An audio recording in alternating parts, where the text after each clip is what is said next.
ce matin, on va aller dans quelque chose d'autre. On va regarder ensemble, pour cela, le psaume 133. On va lire le psaume 133 et on va lire tout le psaume 133. Il n'est pas très long. C'est 3 versets.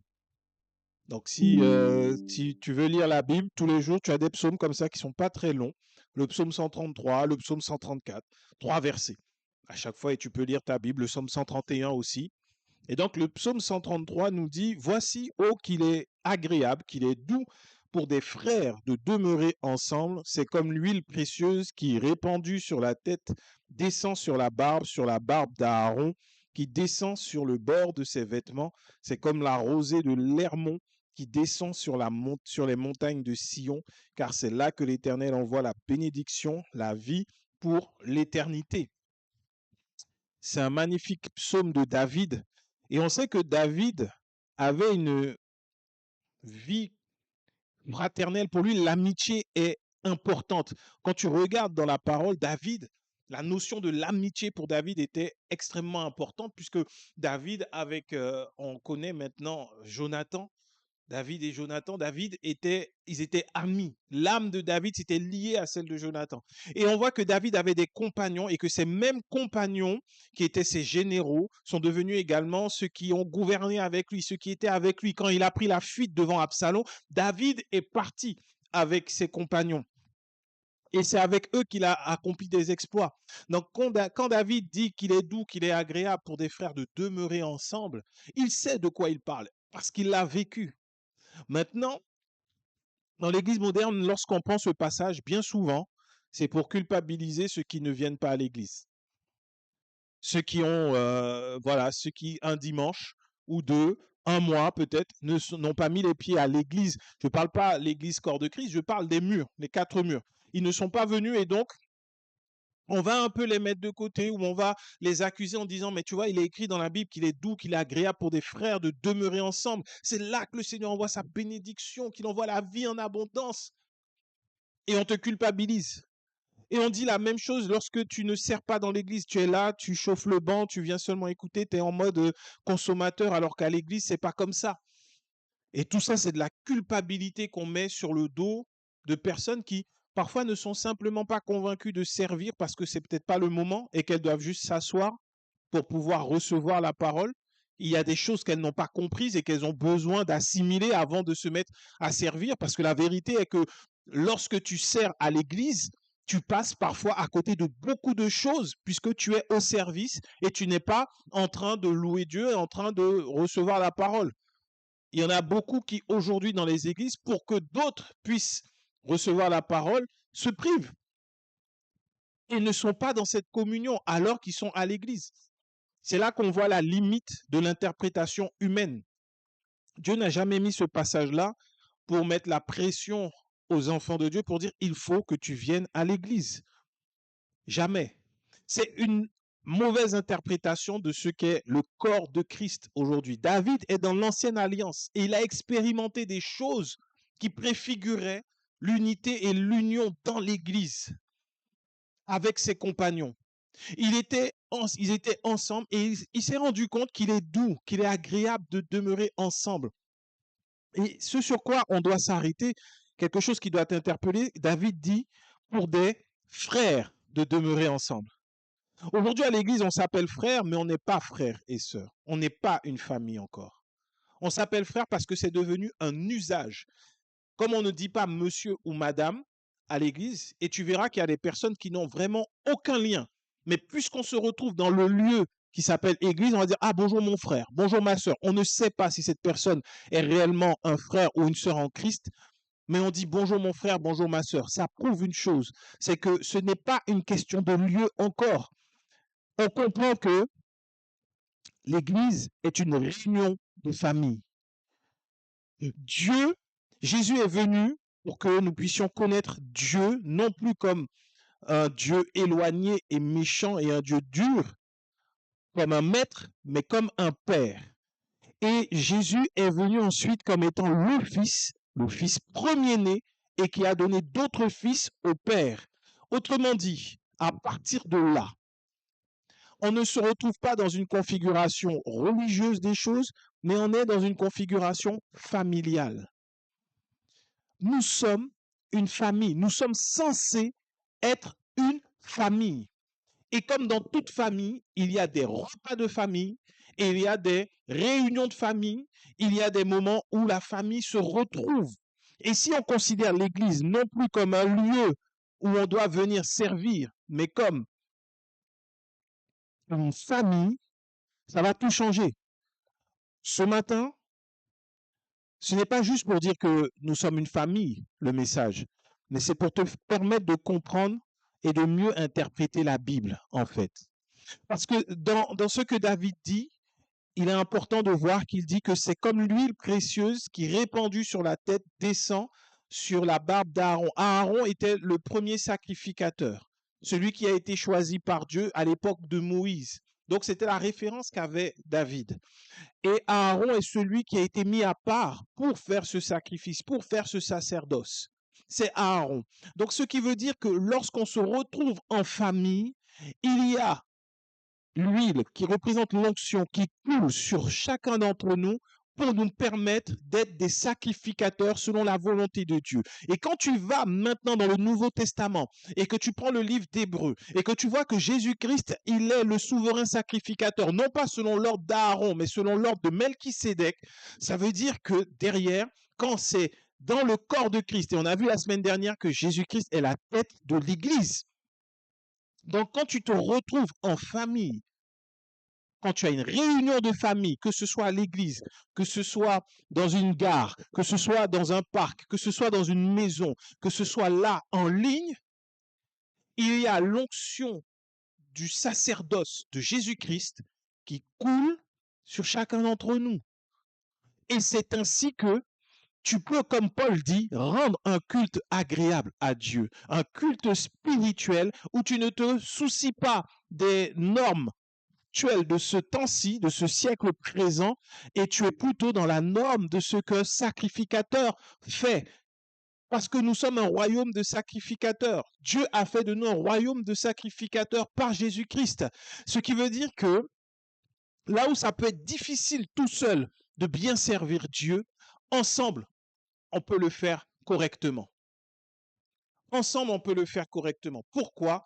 Parce que, encore une fois, David pouvait dire que c'est comme la rosée qui coule, la rosée de l'Hermon qui descend sur les montagnes de Sion. C'est là que Dieu envoie la bénédiction et c'est là qu'il envoie la vie pour l'éternité. À l'époque de David, on ne peut pas parler de vie éternelle puisqu'ils sont sous la loi. Jésus n'est pas venu annoncer que quiconque croit en lui recevra la vie éternelle. Donc David prophétise le temps de l'Église à ce moment-là dans le psaume 133. Il parle de l'époque de l'Église où nous sommes une famille et on s'appelle frères, non pas parce que c'est une convention, non pas parce que c'est un respect, mais parce que nous sommes réellement frères les uns les autres. Frères unis par le sang de Jésus, frères de sang, frères spirituels, nés du même Père, la même nature, la même famille. Il est triste de voir que dans l'Église, il y ait des divisions, qu'il y ait des jugements les uns sur les autres. C'est pas ça une famille. C'est pas ce que Dieu veut en fait. Quand Dieu parle d'une famille, on n'est pas là pour se juger et se faire du mal. Et quand tu comprends ça, tu vas mieux comprendre tout ce qui est écrit dans le Nouveau Testament en fait. Quand on parle de l'Église, quand Paul parle, quand Jésus parle. Parce qu'on est censé se retrouver tous ensemble, l'onction de Jésus-Christ coule et nous avons cette vie qui nous est donnée en abondance. La vie coule. Parce qu'en vrai, regarde, c'est quand il y a quand tu as une véritable réunion de famille spirituelle en Christ. D'ailleurs, le mot spirituel ne devrait même pas se mettre. Quand tu as une réelle réunion de famille corps de Christ et qu'on se retrouve tous ensemble, certes, quand tu pries, c'est intense. Quand tu pries seul, c'est très bien. Mais quand on se retrouve tous ensemble, on peut expérimenter, on peut toucher ensemble du doigt la dimension de l'éternité qu'il y a dans notre appel, dans ce que Dieu a pour nous. On peut toucher ça du doigt quand tous ensemble, on est unis, soit par un chant, soit par la prière, et chacun se sent porté, chacun vit quelque chose d'extraordinaire, pour sa part, mais en même temps, collectivement, on vit quelque chose dans la prière. Tu sens que le Seigneur est là, qu'il est présent, qu'il est au milieu, qu'il se répand, et en même temps, tu sens que toi, tu as quelque chose. C'est pour cela que quand tu vois, on est tous ensemble, en famille, unis, dans le même cœur, dans le même esprit, il y en a un qui peut avoir une parole de connaissance, un qui peut avoir, qui peut manifester le don de l'esprit, un autre qui peut avoir l'interprétation, un autre au même moment peut avoir la vision, et en même temps, tout le monde est en train d'expérimenter la présence de Dieu. C'est ce que Dieu veut dans sa famille, en fait. Quand on est en famille, ce qui est magnifique quand on a une réunion de famille et qu'on est là et qu'on mange tous ensemble, on boit tous ensemble, on se réjouit tous ensemble. Il y en a un par là qui va raconter à un autre ce qui s'est passé dans sa vie et tout. Mais en même temps, toute la famille entend les histoires des uns des autres, on rigole ensemble, on joue ensemble. En fait, au final, tout le monde ressort avec quelque chose. Tout le monde. Il n'y a personne qui se dit non, je suis venu à la réunion de famille, on m'a mis de côté. D'ailleurs, la préoccupation quand tu es dans ta famille et que tu te retrouves en famille, si tu vois, il y a un des membres de la famille qui reste à côté, il y a toujours un qui va aller le voir, qui dit, mais pourquoi tu restes là? Pourquoi tu ne viens pas avec les autres? Tu vas t'inquiéter de lui, de savoir, mais qu'est-ce qui se passe dans ta vie? Raconte-moi, parle. Et puis si c'est un frère qui va parler à sa sœur, il va lui dire, oui, tu vois, là, je passe par des moments difficiles, c'est compliqué au niveau de ma santé, c'est compliqué au niveau de mes finances, c'est compliqué dans mon mariage. Et là, tu vas parler. Et puis quand tu n'as pas la solution, tu vas chercher un autre grand frère ou petit frère qui a peut-être plus d'expérience dans le domaine et tu lui dis, écoute, viens là maintenant parce qu'un tel, tu vois, il est un peu à part là aujourd'hui, il n'arrive pas à profiter comme nous. Et on va parler peut-être pendant 1 heure et ça va remonter le moral. Il va repartir avec des solutions. C'est ce que Dieu veut dans l'Église. En fait, l'Église, il faut arrêter de se mettre une idée de l'Église, c'est une cathédrale, c'est un bâtiment, c'est une famille, c'est nous. Et quand tu vas maintenant dans le Nouveau Testament et que tu regardes comment Jésus dit de se traiter les uns les autres, quand quelqu'un a péché, va, parle avec lui. S'il n'écoute pas, prends un autre. C'est jamais pour l'exposer en fait. C'est dans l'esprit d'une famille. On est là en famille et donc visualise un peu dans ta propre famille. Ton frère ou ta soeur a des difficultés. Il n'est pas bien. Va le voir. Et quand tu vois, il n'écoute pas, ton frère prend un mauvais chemin, il commence à prendre de la drogue ou autre, et il se confie à toi, ou tu l'as vu, tu vas, tu lui parles avec amour, tu n'as pas peur. Pourquoi aujourd'hui dans le corps de Christ, quand quelqu'un voit un frère ou une sœur dans une mauvaise situation, son premier réflexe c'est, hé pasteur, ou sinon frère un tel, sœur un tel, tu sais pas, j'ai vu telle ou telle sœur, tel ou tel frère dans telle situation. Et puis on commence à parler sur le dos de la personne. On commence à la juger.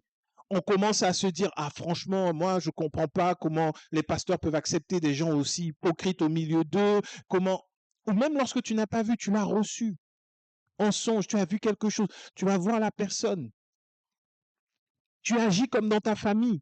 Dans ta famille, tu vas pas aller appeler quelqu'un en dehors de ta famille ou un autre frère ou une autre sœur pour lui dire, ah ben tu sais, j'ai vu notre sœur là, notre petite sœur, elle est partie mal et tout. Avant ça, tu vas essayer de lui parler parce qu'il y a ce lien d'amour qui vous unit. C'est d'abord essayer de régler le problème. Quand ça marche pas, c'est là que tu vas parler aux autres membres de la famille. Et quand tu tiens tellement à ton frère ou à ta sœur, tu peux provoquer juste une réunion de famille pour que tout le monde puisse exprimer son amour à son frère ou à sa sœur pour lui dire vraiment pour toi-même, pour ta famille, arrête de te détruire parce que tu prends un mauvais chemin. C'est ça l'amour que Dieu veut que l'on manifeste. Sauf qu'on a pris l'Église pour un endroit où aujourd'hui, on fait des conférences, on fait des ateliers, on fait beaucoup de choses, tout sauf agir comme une famille.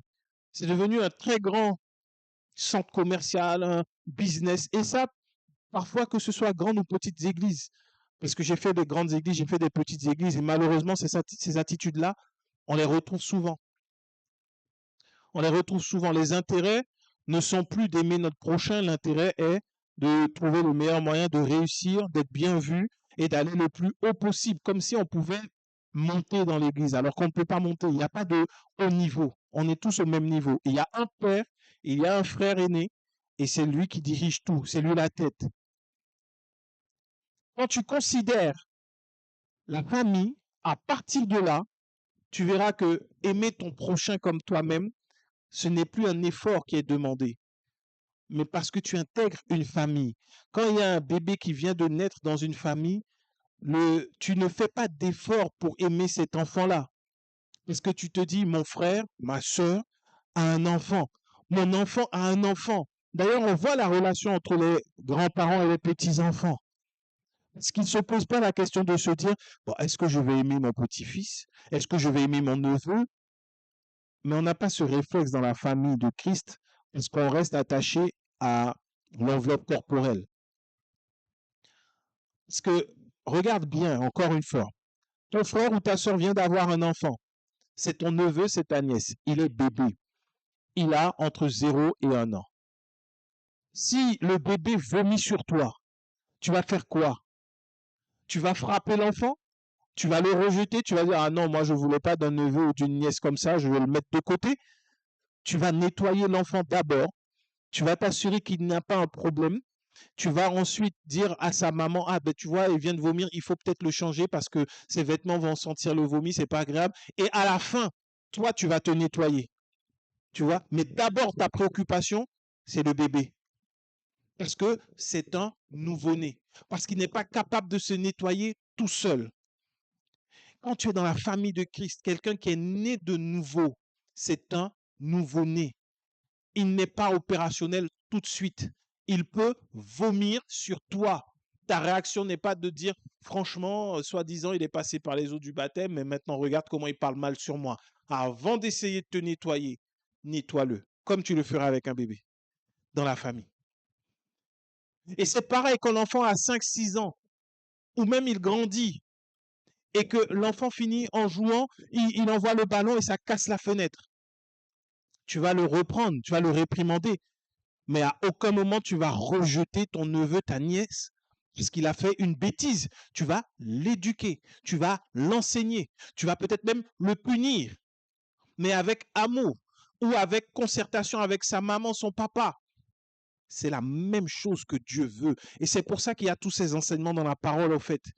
Dieu veut qu'il y ait la même chose dans la famille à laquelle il est l'origine de cette famille. Un frère, tu as une sœur qui a fait quelque chose de mal, ça t'a touché, ne le rejette pas. Ne dis pas non, je ne peux pas pardonner cette chose-là. C'est ton frère, c'est ton frère. Ne dis pas ça. Au contraire, soit tu vois avec d'autres frères et sœurs comment on fait, qu'est-ce qui s'est passé, on parle, on discute, on écoute, mais d'abord on fait savoir qu'on t'aime avant tout. Et si on est réunis là, c'est par amour. Ce n'est pas pour te juger, ce n'est pas un procès. On ne va pas t'exclure de l'église. S'il faut que pendant un temps, tu arrêtes peut-être de servir parce que c'est pour toi, tu vas arrêter de servir, mais ce n'est pas une sanction. C'est pour que tu ne sois pas surchargé alors que tu as besoin d'être restauré, d'être régénéré. Mais d'abord faire comprendre que si tu as besoin, on est là. Et même si la personne a du mal, d'aller vers cette personne parce que c'est mon frère, c'est ma soeur, je ne la lâcherai pas. Et c'est ça tous les enseignements dans la Bible, en fait. Quand tu dois comprendre, quand tu lis ta parole, tu dois voir le fonctionnement de la famille de Dieu. Nous sommes tous les membres d'une même et seule famille. Dans une famille, ce qui est beau quand il y a des familles nombreuses, moi, j'ai qu'une grande sœur. Mais dans les familles nombreuses, ce qui est magnifique, c'est que chacun, quand il commence à être 7, 8, 10, 12 enfants, chacun a une particularité. Mais chacun est membre de la même famille. Tout le monde porte le même nom de famille. Mais quand ils sont petits, il y a un enfant qui sera plus un enfant capable un peu de fédérer tous les autres. Des fois, ce n'est pas forcément le grand frère. Ça peut être le 4e, ça peut être le 3e, qui va avoir la capacité d'être un peu plus sérieux pour pouvoir gérer tout le monde. Et tu en as d'autres qui seront plus créatifs. Il y en a d'autres qui seront plus sportifs. Chacun aura une personnalité spécifique. Et c'est ce qui fait la beauté de la famille. Parce que dans la famille, on n'a pas des robots identiques à l'aîné. Mais en même temps, nous sommes tous de la même famille parce qu'on porte tous le même nom, on a tous le même sang et on se ressemble tous. Et là, dans cette famille-là, chacun est à sa place. Chacun est à sa place. Quand les parents sont là et qu'ils dirigent bien la famille, chacun est à sa place et personne ne se dit « Ah oui, mais moi j'aurais aimé être ceci ou cela ». Et s'il y en a un qui dit « Oui, mais moi j'aurais aimé être l'aîné », Les parents doivent expliquer, mais en fait, tu n'as pas les mêmes responsabilités que l'aîné. L'aîné est plus grand. Et ainsi de suite. Et c'est comme ça qu'on doit comprendre les dons spirituels dans le corps de Christ, en fait. Parce que dans la famille, quand on se rend compte que, ah ben, on a tel frère, lui, il est fort dans les finances, il sait gérer la finance et autres, on va lui demander des conseils parce qu'il a su faire pour lui et on va l'écouter parce qu'on est une seule et même famille. Quand on voit qu'on a une sœur qui sait bien cuisiner, on va lui demander de nous faire des gâteaux, de nous faire des plats parce que, ah là, mais j'aime tellement quand tu fais ça, j'aime tellement quand tu fais ci, et on n'a pas de problème pour se dire, ah mais moi je suis inférieur. Non, on reconnaît juste le don que l'autre a et on est content qu'il soit notre frère ou qu'il soit notre sœur en fait. Il n'y a que à l'église où il y a de la jalousie. Parce que j'ai mon frère qui a un don de révélation, un don de parole de vérité. Ah, mais moi, c'est ça que je veux. Et si j'ai pas ça, ben, je suis fâché. Et donc, les hommes, cupidité, ils ont mis, ben, fais-moi une offrande et tu recevras le don que j'ai. C'est de la folie. T'imagines, tu as ton frère qui a un don dans ta famille, ton frère, ta sœur de sang, qui sait faire de magnifiques objets en bois, et ton frère te dit, ben, écoute, si tu me donnes 10 000 euros, tu auras la capacité de faire des objets en bois. Tu vas lui dire, mais écoute, toi, depuis petit, on a grandi ensemble, je sais que c'est un don. Moi, je ne l'ai pas, tu as essayé de m'apprendre. C'est pas en te donnant 10 000 euros que ça va s'améliorer en fait. Au contraire, je suis content, tu es mon frère, je t'en demande un. Si tu veux, je peux le payer parce que tu es mon frère, parce que c'est ton travail. Mais c'est pas en te donnant à toi 10 000 euros que moi je recevrai cette capacité. Pour nous, aujourd'hui, c'est tellement logique quand il s'agit de la famille. Si tu as un frère ou une sœur qui est extrêmement bon dans la maçonnerie, tu vas pas te dire, bah, si je donne à mon frère tous les mois 100 euros, je vais devenir bon dans la maçonnerie sans aller apprendre la maçonnerie. Mais on a l'impression dans les dons spirituels, parce que les hommes l'ont enseigné, que c'est comme ça. Tu peux recevoir. Ça, ce sont les principes de l'ancienne alliance. Et souvent, derrière se cache de la cupidité. Mais tu sais, si tu regardes le livre des Éphésiens, Paul, quand il parle de la cupidité, il dit directement l'idolâtrie. La cupidité aide l'idolâtrie. La cupidité, c'est quoi? C'est aimer l'argent. Quand tu aimes l'argent, c'est de l'idolâtrie. Quand tout ce que tu fais, c'est pour rechercher de l'argent, c'est que tu es idolâtre et que ce n'est pas Dieu que tu cherches mammon.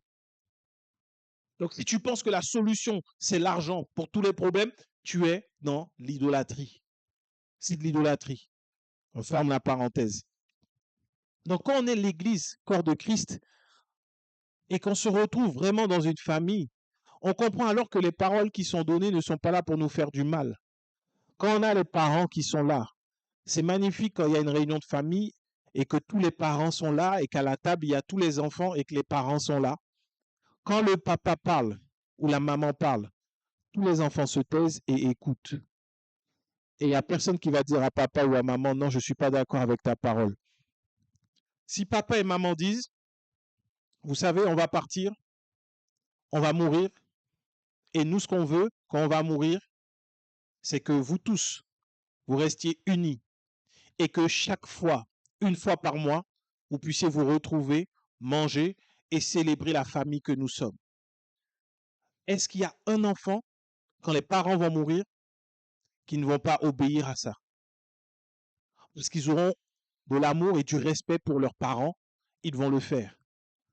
Aujourd'hui, en tant qu'enfant de Dieu, Christ, il est parti, il n'est pas mort, il est ressuscité. Il nous a dit de nous aimer les uns les autres, de demeurer ensemble, une seule et même famille jusqu'à ce qu'ils reviennent, d'avoir de l'amour les uns pour les autres et de témoigner également, témoigner de son amour à lui, au monde entier.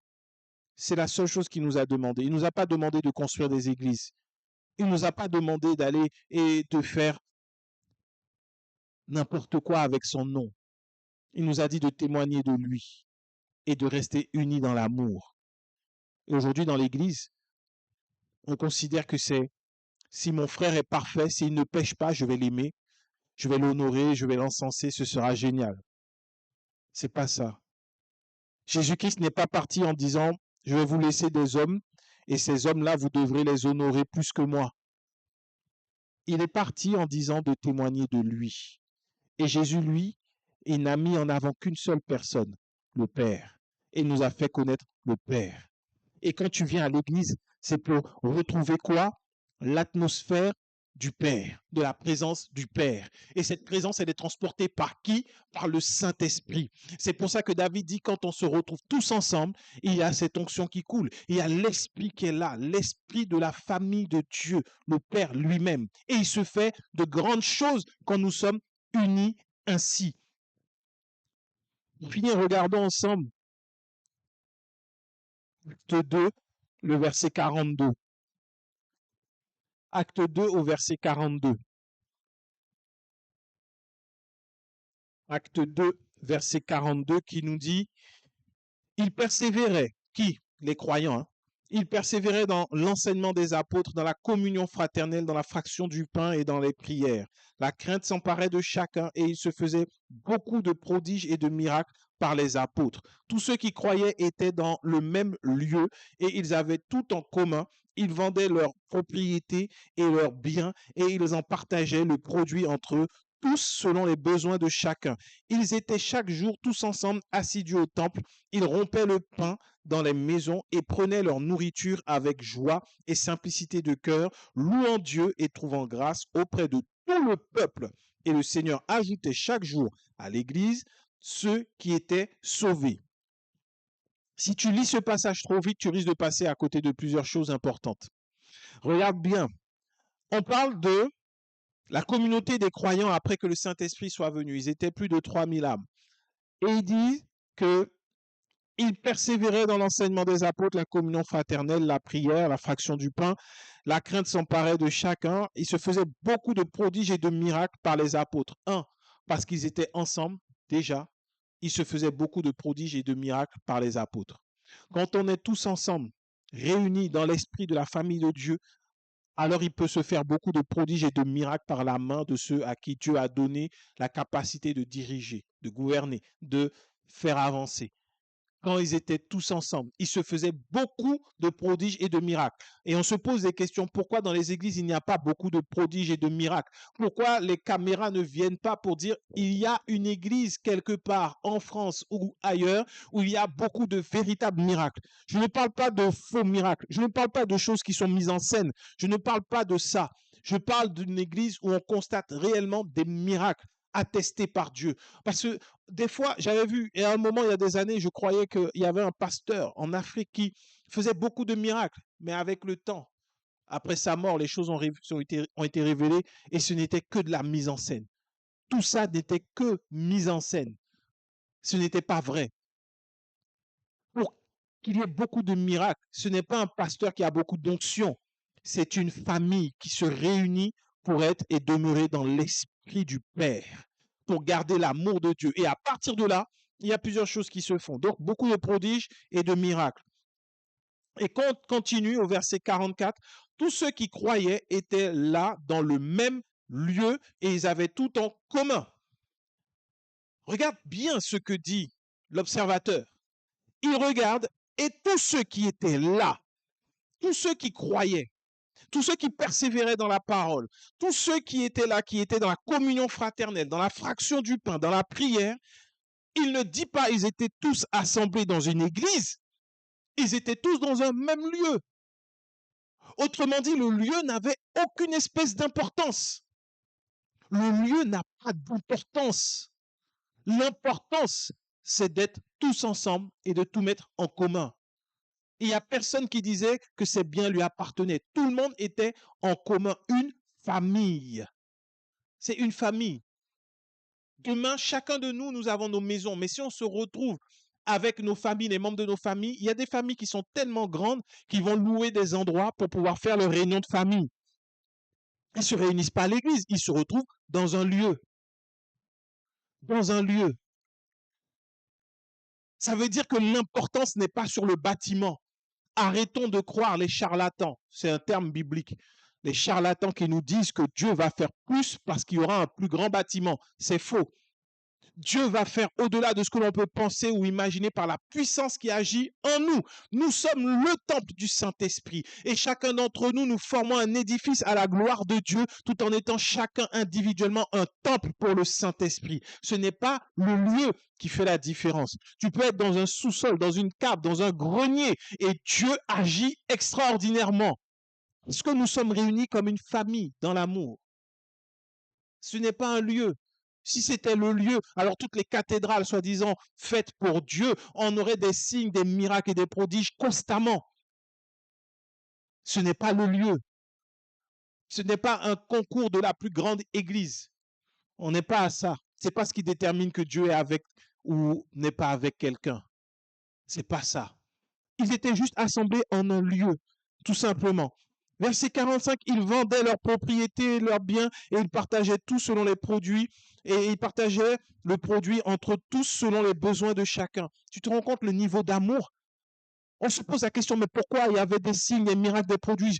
Pourquoi quand Pierre passait au milieu et que son ombre touchait des malades, il y avait des guérisons? Parce qu'ils avaient atteint un stade d'amour. Aujourd'hui, je n'ai pas encore rencontré dans ma vie chrétienne un endroit où tu as envie de te dire, je mets tout en commun avec tout le monde. Et il n'y a aucun pauvre au milieu de nous. Parce qu'il y a des personnes qui sont dans l'église et qui se disent, bon, l'église, c'est devenu ma banque personnelle. Mais c'est pas ça. La preuve en est que Dieu a démontré que c'était pas ça parce qu'après Ananias et Saphira, ils sont venus avec d'autres intentions, ils ont été mis de côté. Ils ont été mis de côté. Donc ce n'est pas ça l'église. Quand on met tout en commun, ça veut dire qu'il n'y a pas de dire, ah non, mais ça c'est à moi, et ça c'est, non, ça je ne peux pas l'apporter à l'église, ça je ne dois pas. Non, on met tout en commun. On est une famille, réellement. Et ceux qui ne sont pas dans cet esprit-là, Dieu les écarte. Dieu les écarte, tout simplement. Il faut être en paix parfois avec le fait que Dieu écarte des gens de la famille. Parce qu'ils n'ont pas à y être, parce qu'ils ne sont pas dans l'esprit même de cette famille, la famille de Dieu. Aujourd'hui, qu'on soit capable de tout mettre en commun, ensemble, pour faire avancer, pour qu'au milieu de nous, il n'y en ait aucun qui dise je manque de ci ou de ça. Tu te rends compte? Parfois, il y a des gens qui sont complètement démunis parce qu'ils ont leurs frères ou leurs sœurs qui se retrouvent à la rue et ils ne le savaient pas. Et ils ne le savaient pas. Réfléchis. Est-ce que ça ne te ferait pas mal au cœur d'apprendre que l'enfant avec lequel tu as grandi, ton frère, ta sœur, toi, tu es dans ta maison en hiver avec du chauffage, tu dors tranquillement, et lui, il est sous un pont dans le froid, et tu ne le sais pas. Est-ce que tu ne donnerais pas tout ce que tu as pour que ton frère dorme au chaud également? Est-ce que tu ne ferais pas tout ce qui est en ton pouvoir pour que ton frère ne soit pas dans la rue en train de mendier son pain? C'est ça. Avant de vouloir mettre en avant de beaux versets, de beaux passages, tout ce qu'on veut, avant de vouloir mettre en avant des temps de prière, des temps de jeûne et autres, est-ce que côté de toi, ton frère mange à sa faim? Et c'était ça l'interrogation dans Actes des Apôtres. C'est pour ça qu'ils se sont dit, on ne peut plus accepter qu'au milieu de nous qui croyons en Jésus-Christ, nous qui croyons en Jésus-Christ, nous qui l'avons accepté, nous qui avons reçu le Saint-Esprit, nous qui marchons ensemble, il ne peut pas y en avoir un qui mendie son pain. Un de tes enfants aujourd'hui se retrouve dans la rue, tu donnerais tout ce que tu possèdes pour que cet enfant-là sorte dans la rue, quitte à ce que toi-même tu sois dans la rue. C'est ça la vérité. Et c'est là, c'est ce à quoi on doit attendre dans l'Église. Aucun d'entre nous ne doit se retrouver à dire ah je ne sais pas comment je vais manger à la fin du mois. C'est pas possible, ce n'est pas acceptable. Ce n'est pas une question de faire une offrande ou autre, c'est on met tout en commun. Et ça veut dire qu'il y a un véritable amour. Ça veut dire que notre frère, notre sœur est capable de dire librement, là les amis, j'ai besoin d'aide, je ne suis pas bien. Je n'ai rien. Aidez-moi. Et Dieu nous dit de prendre soin des pauvres, de prendre soin des pauvres, de la veuve et de l'orphelin. C'est là que tu dois donner. Quand on parle des offrandes, c'est pour ça dans la Bible. La veuve, l'orphelin, les pauvres. C'est pas pour les pasteurs, c'est pas pour les églises, c'est pas pour payer les charges. C'est pour qu'il n'y ait pas d'indigents au milieu d'eux. Et il y avait beaucoup de miracles, de signes et de prodiges qui se faisaient au milieu d'eux. Et ensuite, tu vois une chose, tu vois qu'ils étaient à Jérusalem. et qui continuaient encore d'observer leurs coutumes. Parce qu'il dit qu'ils étaient assidus au temple. Ce n'est pas un détail anodin. Ça veut dire qu'ils n'étaient pas non plus devenus des ovnis au milieu du peuple. Pour dire à toi, maintenant que tu es en Jésus, tu fais plus comme nous. Non. Ils continuaient d'aller au temple, ils étaient assidus. Et pourtant, le temple, c'est l'ancienne alliance. Pourtant, le voile s'est déchiré. Pourtant, ils croient en Jésus. Jésus a été rejeté par ceux qui sont au niveau du temple, par le Sanhédrin. Mais pour eux, ils ont gardé ces habitudes pour dire aux autres, vous voyez, je peux croire en Jésus-Christ, je vais au temple, mais ce n'est pas pour autant que je ne vais pas expérimenter l'amour de Dieu. Ça veut dire que quand tu te retrouves, et c'est ce que Paul explique, je me fais tout à tous. Demain, tu vas quelque part, les gens ils ont leurs habitudes, ta foi ne peut pas être ébranlée par les habitudes des autres. Si demain tu vas avec ta famille, elle est catholique, et le dimanche c'était une coutume familiale, tout le monde va à l'église catholique, lève-toi, pars avec ta famille à l'église catholique. Pars avec elle. Ne dis pas oui, c'est des démons, ils ne croient pas ni quoi que ce soit. Non, parce que là, ce qui est plus important, c'est l'amour que tu manifestes. Christ, Jésus allait dans les temples aussi. Il n'a pas passé tout son temps au temple, mais Jésus allait aussi dans le temple, alors qu'il savait que Dieu ne voulait pas rester dans ce temple. Il savait que c'était la loi, qu'il était venu accomplir la loi. N'hésite pas, vas-y, va avec eux. Après, c'est l'occasion extraordinaire pour pouvoir parler. Et tu ne sais pas ce qui peut se produire. Mais ne deviens pas une espèce d'ovni. Beaucoup, quand ils sont pris dans des églises, ils commencent à dire non, moi, moi, je vais plus là, moi, je fais plus ça, non, là, je vais pas dans la maison. Tu vois, ce frère-là ou ce tonton-là, c'est un sorcier, je vais pas chez lui. Au contraire, si c'est les ténèbres qui sont là-bas, vous êtes de la même famille, que la lumière puisse rentrer dans la maison des ténèbres et la lumière va briller. Tu n'imagines pas à quel point tu peux faire du bien à quelqu'un qui est dans les ténèbres. Le tonton, il est sorcier. Il t'invite chez lui, mais je viens avec joie. Sauf si le Saint-Esprit te dit n'y va pas. Mais je viens avec joie parce que je suis la lumière. La lumière vit en moi. Donc je viens au milieu des ténèbres. Les ténèbres ne vont pas me retenir. J'ai jamais vu une lumière. Quand tu as mis la lumière, qu'elle est allumée, j'ai jamais vu que cette lumière, les ténèbres viennent l'éteindre. La seule chose qui peut éteindre la lumière, c'est si tu souffles sur cette lumière, si tu éteins l'interrupteur. Autrement dit, si toi tu arrêtes de croire, la lumière, les ténèbres vont prendre sur toi. Mais tant que tu es dans la foi, tu vas chez le tonton, tu es là, et il verra la lumière, la différence en fait. Parce que tous les autres membres de la famille ont peur de lui. Toi, tu y vas avec la lumière et la grâce de Dieu. Et fais confiance à l'amour de Dieu en toi. Parce que Dieu aime également ce méchant, aime le sorcier, il les aime. Jésus-Christ est mort pour eux. Et après, ce qui est intéressant toujours dans Actes, c'est que ils vendaient leur propriété, ils allaient tous les jours au temple, mais ils rompaient le pain dans les maisons. Ils prenaient la Sainte Seine dans les maisons. Le lieu n'avait pas d'importance. Tu vois, il y a le lieu où ils étaient tous dans un certain lieu. Après, ils étaient dans le temple. Après, ils prenaient le pain dans les maisons. Ils prenaient leur nourriture avec simplicité de cœur, avec joie, louant Dieu. Et regarde ce qui se passe quand tu es dans la famille de Dieu et que tu la vis pleinement. Tu trouves grâce aux yeux de tout le peuple. De tout le peuple. On ne dit pas de quelques membres du peuple. Ça veut dire que quand tu es réellement en Christ et que ton Église est le reflet de l'amour de Dieu, lorsqu'on se réunit tous ensemble, en fait, tu n'es pas une source de désagrément comme beaucoup des fois des églises gênent le voisinage, mais ils trouvaient grâce aux yeux de tout le peuple. On parle de tout le peuple. Ils ont trouvé grâce aux yeux de tout le peuple. Tu te rends compte? En vivant réellement la foi, c'est-à-dire en étant assidus tous ensemble, en mangeant ensemble, en étant dans la joie. Ils allaient également au temple tous ensemble. Ils se retrouvaient dans les maisons. On savait qu'il y avait quelque chose. Ils étaient dans la joie, dans la simplicité de cœur. Et le peuple appréciait ça.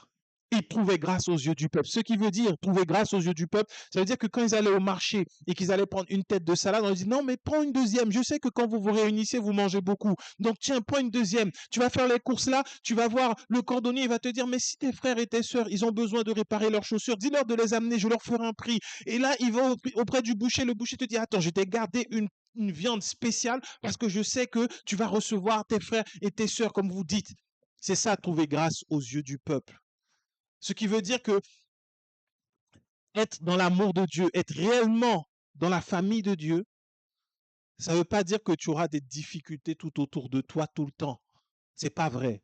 On te fait croire aujourd'hui parce que la parole n'a plus cet impact, parce qu'on ne t'annonce pas la vérité, que chaque jour, à chaque pas, il y a un démon qui vient t'attaquer. C'est pas vrai. Tu peux trouver grâce aux yeux de tout le peuple en étant dans l'amour de Dieu. Tu peux trouver grâce, parce que c'est ce qu'ils ont vécu. Et tu veux me dire qu'il n'y avait pas d'opposition à l'époque? Il y avait de l'opposition. Le Sanhédrin était contre eux. Les Romains étaient contre eux. Ils vont se faire persécuter. Mais pendant ce temps-là, ils trouvaient grâce aux yeux de tout le peuple. Aux yeux de tout le peuple. Et le Seigneur ajoutait chaque jour, et c'est là qu'on parle d'église, à l'église, tous ceux qui étaient sauvés. On ne parle pas du lieu, parce que dedans, on a parlé, ils étaient tous dans un certain lieu. Après, ils étaient tous assidus au temple. Après, ils rompaient le pain dans les maisons. On parle de qui? De l'église. L'église, c'est qui? C'est tous les croyants, assemblés ensemble, mettant tout en commun, prenant avec simplicité de cœur et avec joie le repas ensemble. C'est elle, l'église. Et c'est à cette église-là que le Seigneur ajoutait ceux qui étaient sauvés. C'est à cette église-là. Ce n'est pas à un mur, ce n'est pas à un bâtiment, ce n'est pas à un local. C'est à cette église-là. C'est le Seigneur qui ajoutait ceux qui étaient sauvés. Cette église-là. Tiens-tu à l'église? Parce qu'il n'y avait pas un bâtiment particulier. Et il y avait une chose en commun, c'était la parole. Ils prenaient la même parole, ils rompaient le pain ensemble, ils priaient ensemble, ils louaient Dieu ensemble. Ils étaient assidus dans la communion fraternelle. Et quand on est dedans, le Seigneur va ajouter d'autres membres à la famille. Et on sera content de les accueillir comme tels. Et si jamais ils ne continuent pas, malgré le soin, l'amour qu'on donne, ne force pas, laisse. Le Seigneur met de côté. Mais toi, continue de demeurer dans l'amour de la famille de Dieu. Qu'il est doux, qu'il est agréable pour des frères. David disait pour des frères. C'est pour des frères. Nous sommes frères et sœurs en Christ. Nous ne sommes pas un frère, une sœur. Il faut que ces clivages s'arrêtent. Il faut que ces séparations s'arrêtent. Tu le sens tout de suite. Ah, bonjour mon frère. C'est pas la même chose. Ah, mon frère, je suis content de te voir. C'est pas la même chose. Tu vois, aujourd'hui, c'est un peu comme dans le monde. Aujourd'hui, tout le monde va dire, ah, mon frère, et mon frère. C'est pas le même que, ah là, je suis avec ma sœur. Tu sens tout de suite que c'est différent là. Là, je suis avec mon frère. Et on sent tout de suite, ah, on parle d'un membre de ta famille. Là, tu parles du membre de ta famille. Tu dis pas, ouais, je suis avec un frère. Oui, non, lui, c'est mon frère. On sent, lui, c'est l'ami d'enfance. Dans le corps de Christ. Voilà pourquoi on s'appelle frère. Voilà pourquoi on s'appelle sœur. Parce qu'on est une seule et même famille. Frère et sœur. Ce qui veut dire que les enfants de mon frère sont mes neveux et nièces. Mes enfants sont les neveux et nièces de mon frère, de ma sœur. Et donc, on va agir vis-à-vis d'eux comme avec nos neveux et nièces. On doit agir ainsi avec amour les uns envers les autres. Et c'est à partir de là que tu verras des signes, des prodiges, des miracles. Ne nous y trompons pas. L'Église, ce n'est pas un bâtiment. L'Église, c'est chacun d'entre nous unis dans l'amour du Père que nous avons reçu par le Fils et dans lequel nous sommes entretenus par l'Esprit de Dieu. Amen.